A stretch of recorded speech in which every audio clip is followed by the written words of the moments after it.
Today's reading is Tritonia, an entry from the Monster Encyclopedia book series. They are monsters who live in the ocean and originally possess shells. However, it is supposed that they abandoned their shells through the process of evolution due to the necessity of showing off their own body to males. Aside from crawling around the bottom of the ocean, they can wave part of their body that flutters to move around the water as if floating. Their bodies are so soft that when touched by another person, their hand will sink into it.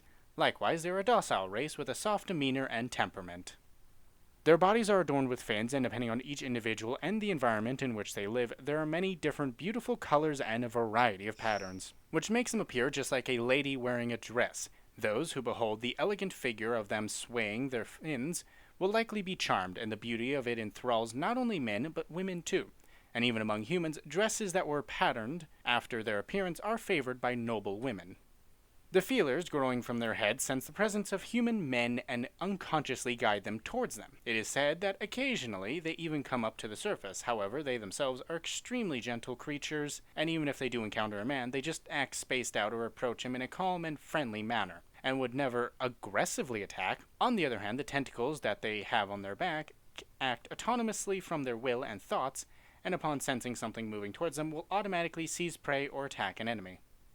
If it's a human man that were behind them, they will aggressively capture him due to the monster's instinct, sometimes even coiling around his body, teasing him with pleasure to the point of ejaculation, according to what some say.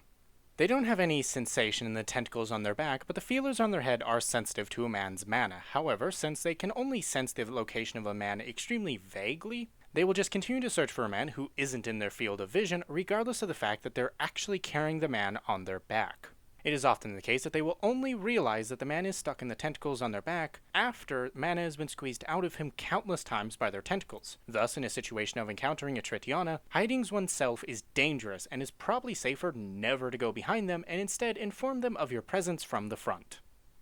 They have a habit of recognizing things that have sunk into their own body as belonging to them. In the case that a man buries himself in their body, or even if they themselves, to look after him, embrace a man who was violated by their tentacles, in either case they'll recognize the man as their husband and seek to copulate. When having sex, they'll embrace a man to hold him inside their soft body, and do it while gluing each other's body as closely together as possible. They like to have their husband's body sink inside their own more deeply. Besides just deeper pistoning, such things as deep kissing and burying one's face in their soft breast are also likely to greatly please them. Also, it's not just the man's body that they'll try to make sink inside themselves. If it's an unmarried individual, she'll basically won't refuse any man who wants her, and towards the man that became her husband, she'll show a deep tolerance as if she's willing to accept anything.